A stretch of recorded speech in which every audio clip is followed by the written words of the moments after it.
Skeletons. Let's hook our brushes around that.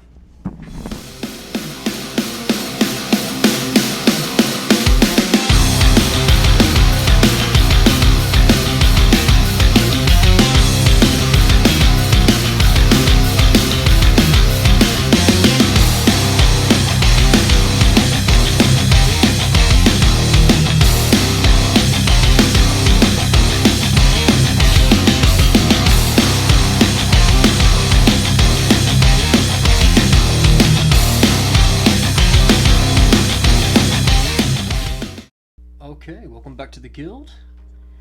Got ourselves a skelly boy here, and I went ahead and gave it a bit of a zenithal highlight here to get things going.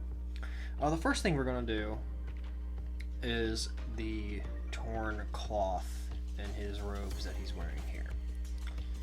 The way we're going to approach this is with a few bits of layering. We're going to start with our base coat, followed by a little bit of layering, and then finish it off with a bit of a glaze or wash even. So let's get into that. Right now I'm going to be working with a number 4 round, nothing special. And we're going to get right into this right here. This is some purple hex from Vallejo, from the Nocturna set of the Fantasy Pro. Okay, we're going to take that, make that off our brush there on a paper towel. And then right up in here, we're going to start pulling that paint down. And I'm being mindful where I'm placing my paint. I don't want to get this everywhere. Purple, this purple particularly, the purple hex, isn't as opaque as most paints, and it's a lot easier to cover up or clean if you accidentally get paint on somewhere that you don't want paint on, the color that is. But other than that, it's a very, very rich purple. I use it quite often. I do recommend getting your hands on some if you're looking for a really nice purple. So I'm going to go ahead and get this first base coat painted.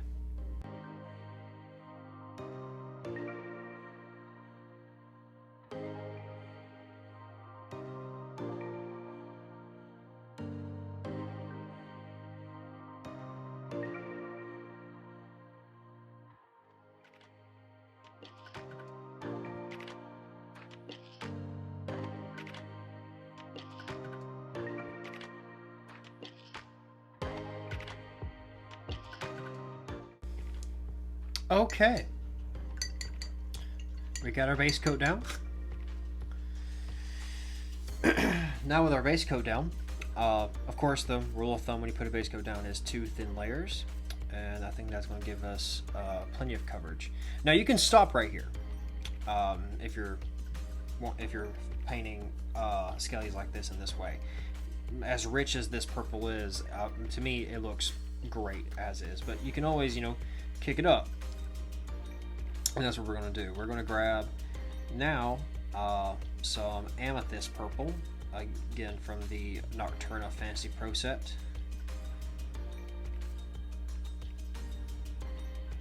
Okay. And now we're going to start layering.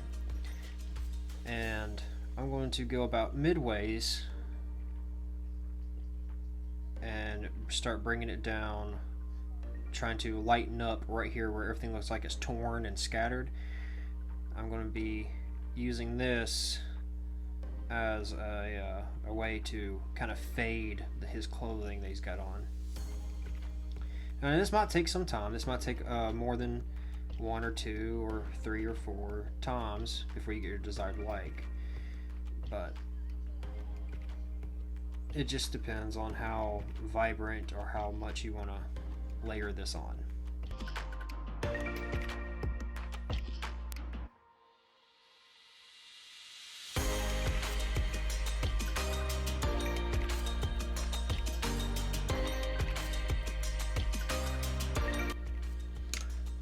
Alright, that's about as far as I'm going to go putting that bit of layer on. Once it dries, it will definitely pop a bit more, but I'm going to elevate it even more and up the contrast. And that's what I have right here. This right here is, again, from the Nocturna Fantasy Pro set. This is lipstick purple. And it is, again, a very, very nice purple. And I'm going to up the contrast by mixing this lipstick in with just a little bit of the amethyst I have right here. I'm just kind of slowly integrating that a little bit at a time.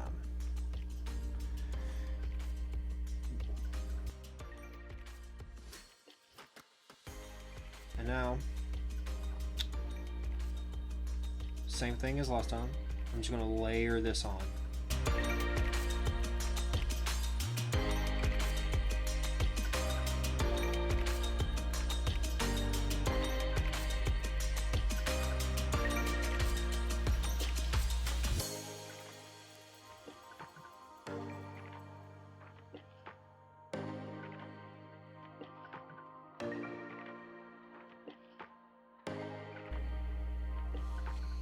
Okay. Now, we're going to let this dry completely before we move on to this color right here. Okay?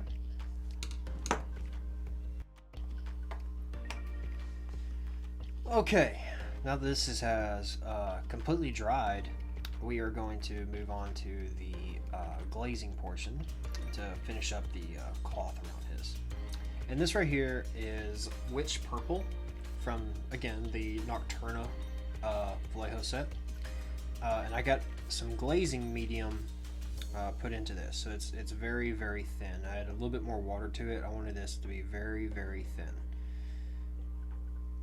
So we're going to grab some of that, wick that off our brush. And now we're just going to come through. And we're going to pull that down into his cloth bits here.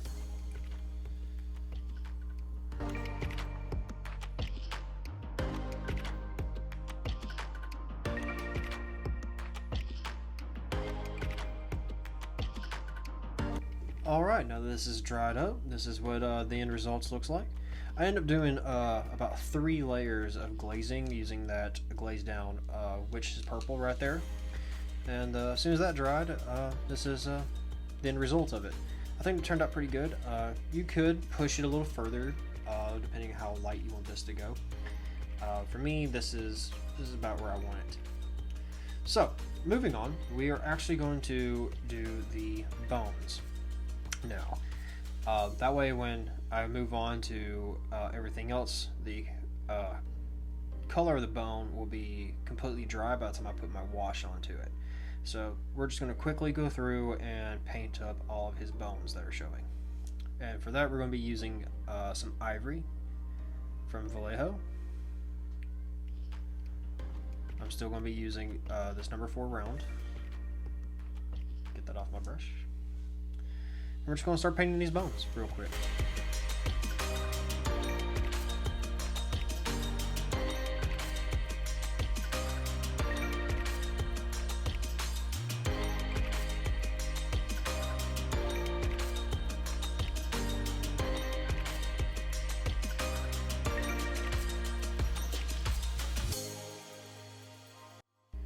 Okay, now that all of his bones is dried up, once we get finished a couple of places, we'll apply the final wash to the bone later.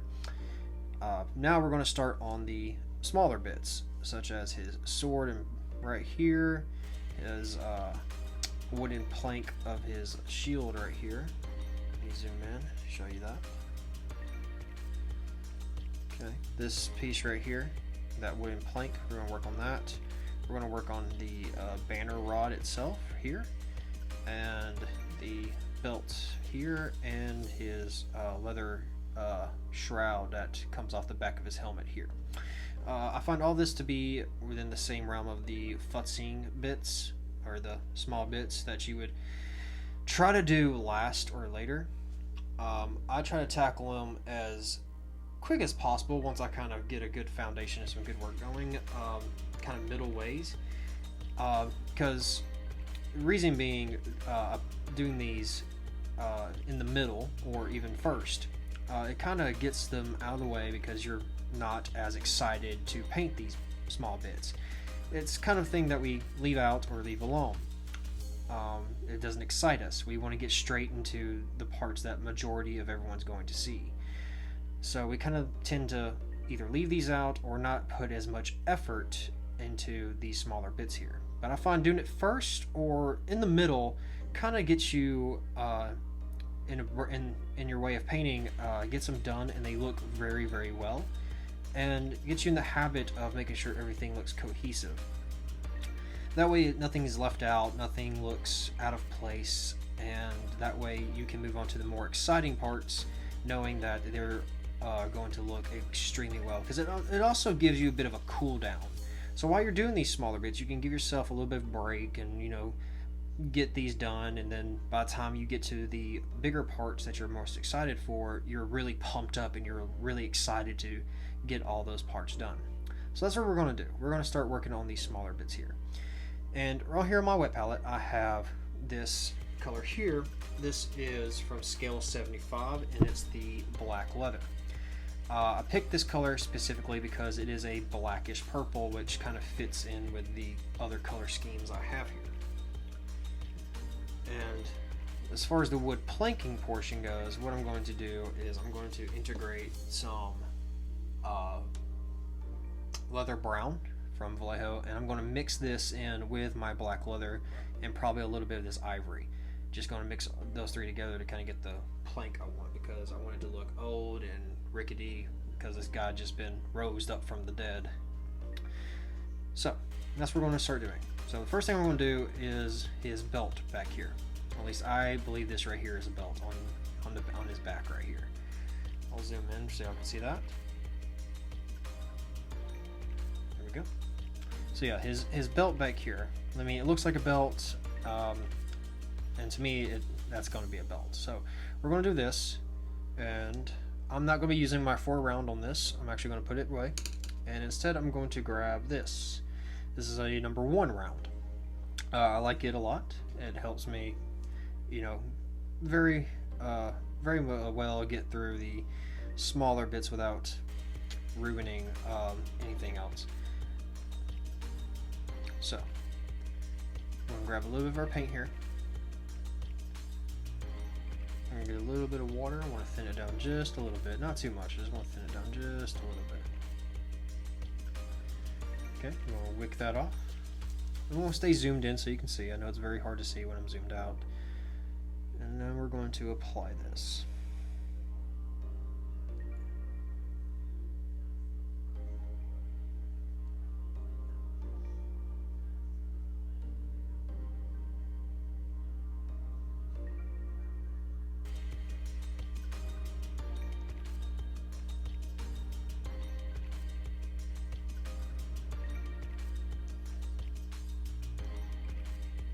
Okay, now that's on there, I'm going to let that dry, and while that's drying, I'm going to go ahead and do the same thing up here on top of his helmet, this leather that's coming off his shroud. We're going to go ahead and put a good first coat of paint on this.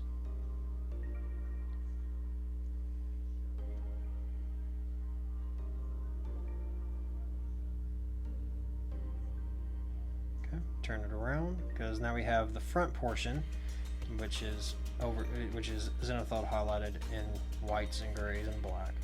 So we want to make sure we get underneath all that too, and that's what a good smaller size brush can help us get into these small pieces.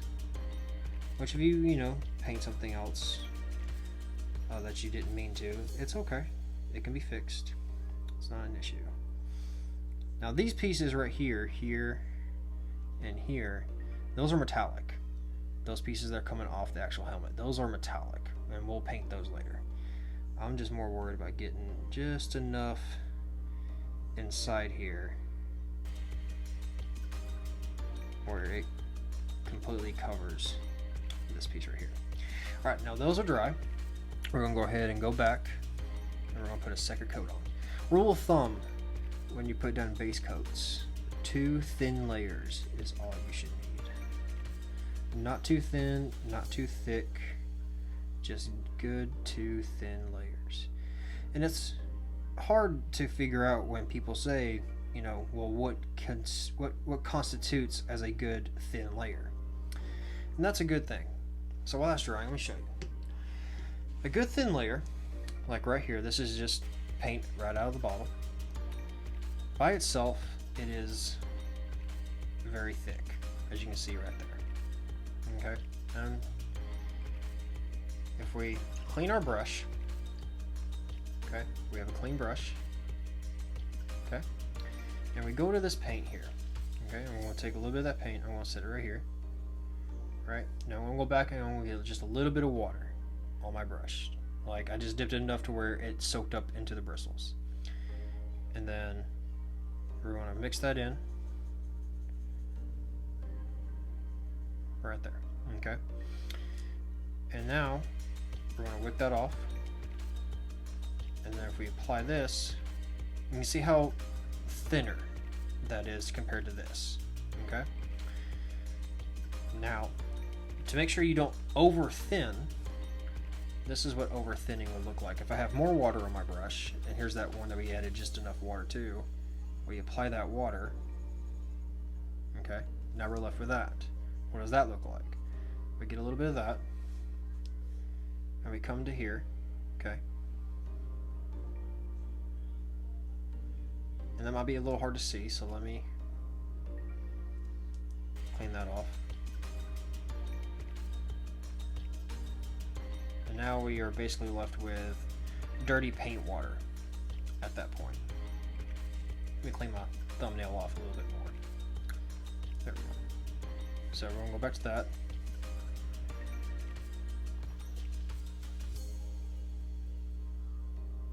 And you see how thin this is. This is what you would use for a glaze, because you can see how super thin this is. It's almost non-existent to where it's showing just the tad bit of pigmentation. Barely any pigment there, okay? And if I go back to right here, where I just mixed that paint up a while ago for our skeleton, we can go back here, and you can see there's still pigment there, but it's not to the point of non-existent, to where paint straight up by itself and placed is super thick. So when people say the rule of thumb of 2 thin base coats, that is what we're talking about in miniature painting. To make sure you get your paint thinned out just enough to where it's not too thick, it's not too thin, it's just right, to where we can come in and apply the paint correctly.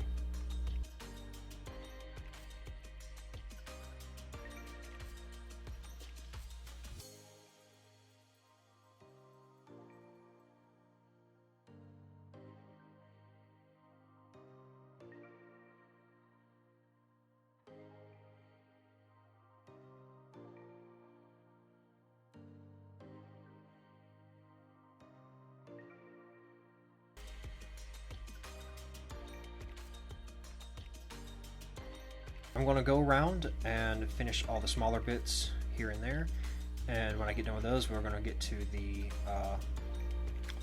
armor. Okay, now that we're back, we're going to start working on his armor. And as I said before, we're going to be doing a rusted TMM for this. So I'm going to go through how we do that. The first thing we're going to do is we're going to pick out a couple of spots for our rust to be showing. And right here across my wet palette, I have the paints I'm going to be using. So this right here is light rust Panzer Aces from the Vallejo Streak and Grime or the Rust set. This is what I'm going to be using. And from here, we're just going to go straight into the paint, get a little bit off, and right around a couple of bits of the armor. For example, here on his chest plate, where these holes are, we're going to stipple and dab across those armor bits. Now you can apply this in any form that you want. You don't necessarily have to be using rust. You can use this for any kind of color, really, if you want some chipping effects, as you can see how it works as we progress. Okay. Now I'm going to go ahead and go through and get everything else real quick.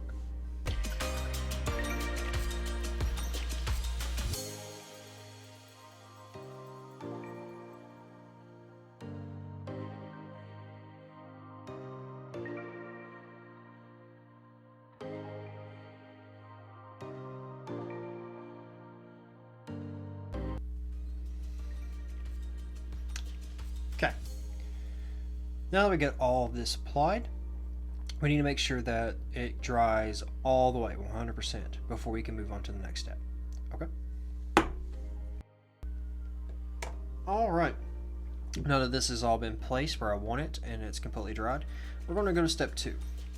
So right here on my palette, my wet palette here, you probably won't be able to see it, maybe through the reflection. This is chipping medium from Vallejo. You can get this from the chipping set or the streak and grime set, or you can just order it separately. And the way this works, we're going to get a little bit of our brush here.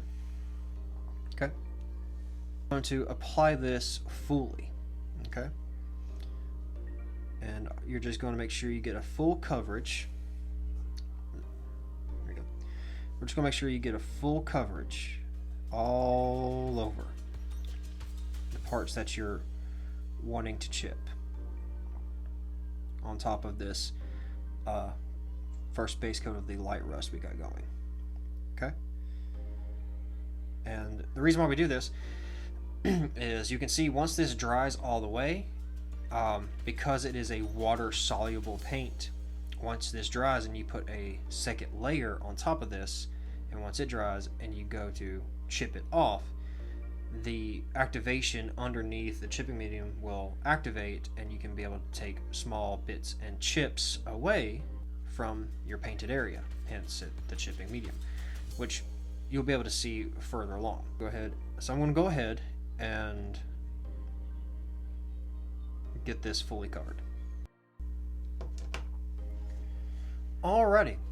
Now that we've applied our chipping medium and it's completely dried, I went ahead and took my heat gun at low temp to go over it quite a few times in a very far space so it doesn't, melt the plastic, and then after that I let it rest for about 5 minutes, just to speed up processing because I'm impatient.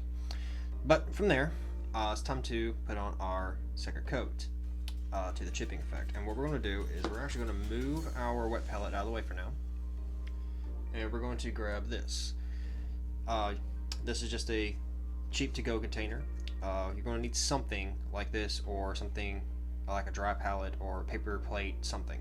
You don't want to put your metallic paints onto your wet palette. It just never goes well. So get you something like that, and then bring out your metallic paint. In this case, I'm going to be using the metal colors from Vallejo. This is going to be steel. Give that a good shake. Go ahead and mix that up really good. Alright. And I'm just going to throw a few drops in here. And that should be more than enough to cover what we're going to be doing. Alright, so I'm just going to grab my little one brush I've been using. I'm going to zoom in. And now we're just going to cover all our metallic armor that are things that we want metallic.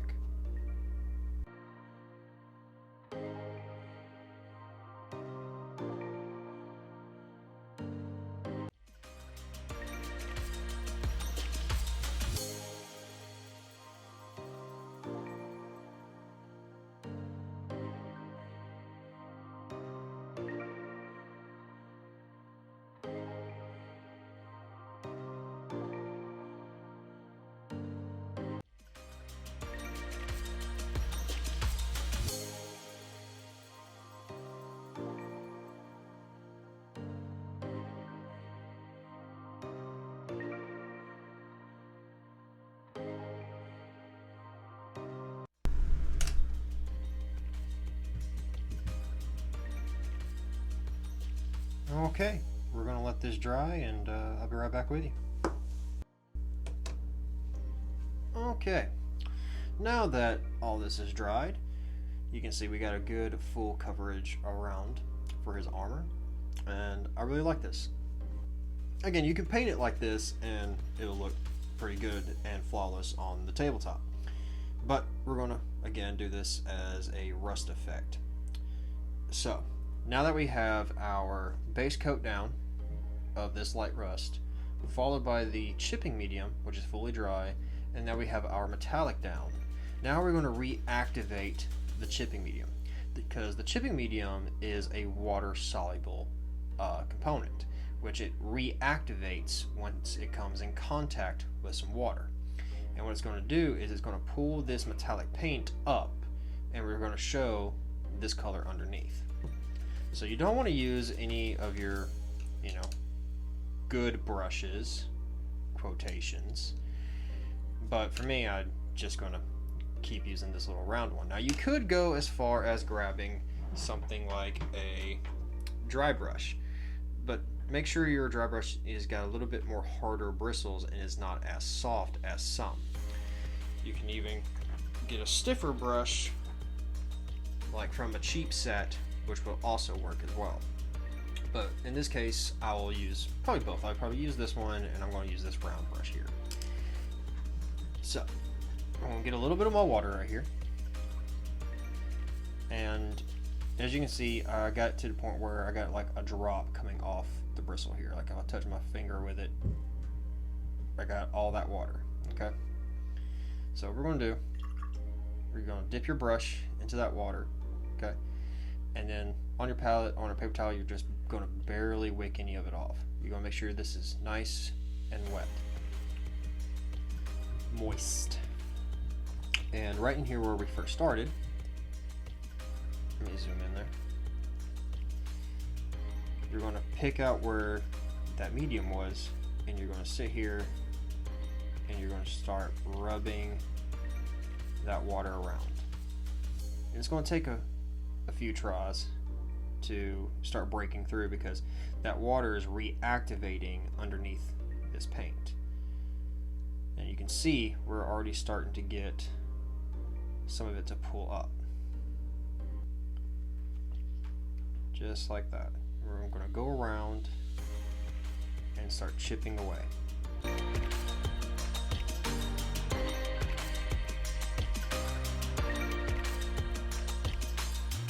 Okay, now we're back. Now you can see after the full effect of the chipping medium, we still have our metallic paint showing through here and there. Now you can go back and you can touch up a few places. You can even grab a hold of the first paint and paint over it if you so desire, if there's a couple of pieces that you didn't quite chip off or whatever. But this is the full effect, and you can notice here on his on a couple pieces, especially down here, it kind of rubbed away that metallic paint, is what I was looking for, because to show that age of metal, it's not going to be as shiny in some places. So in a couple places it's still dull, and that's what I was looking for. But overall, this is the full effect of the actual chipping medium.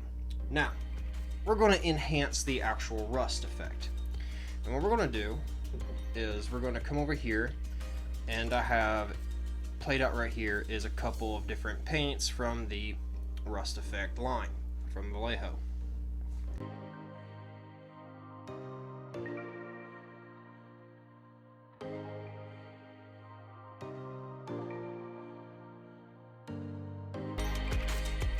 Alright, now we're going to do the wash of the bones. And right here I have a homemade wash that I use for my bones.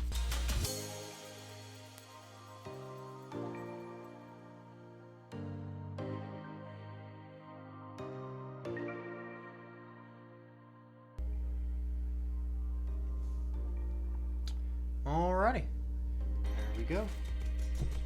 All washed up. Just about done. Now I'm going to do some futzing around, some little stuff, cleanup work and some touch-ups here and there on the model. And do a little bit here on the shield, and do a little bit here on the banner. And then we'll call it good, and I'll show you all the end results.